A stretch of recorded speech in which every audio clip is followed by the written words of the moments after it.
Все больше туристов выбирают Гарлем для пеших прогулок. Эта часть города с богатой афроамериканской историей постепенно обретает признание места, без которого Нью-Йорк не Нью-Йорк. Знакомить гостей города с историей Гарлема вызвалась вот эта команда под названием Hash Tours. Бывший участник хип-хоп группы Crash Crew Реджи Рэг записал необычный аудиогид по району.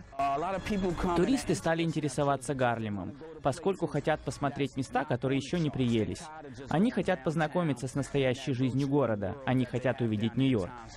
Присутствие и значимость, в частности для хип-хопа афроамериканцев, делают Гарлем самым очевидным местом для посещения тех, кто интересуется этой культурой. Hash Tours только один из примеров растущей индустрии туризма в Гарлеме. В знаменитом афроамериканском театре Аполло гости города могут посмотреть любительский спектакль и совершить экскурсию в прошлое, в те времена, когда здесь царили Джеймс Браун, Би-Би Кинг и Арета Франклин.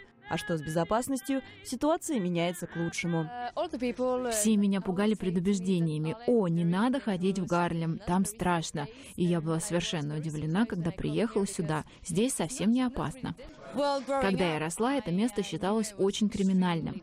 Говорили, что в Гарлеме убивали на улицах среди бела дня. На самом деле все не так. Здесь совершенно не страшно. Люди очень приветливые и дружелюбны. Центр исследования культуры чернокожих американцев Шомбург в прошлом году принял более 300 тысяч посетителей, что в 3 раза превысило статистику 3-летней давности.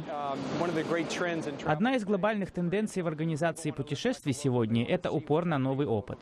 Туристы хотят окунуться в жизнь местных, им интересна сама жизнь районов. В этом плане Гарлем – одно из наиболее значимых мест с его богатым местным колоритом. В прошлом году Нью-Йорк поставил новый рекорд. По официальным данным, в Большое Яблоко приехали более 56 миллионов туристов. По прогнозам аналитиков, в этом году город примет более 58 миллионов гостей.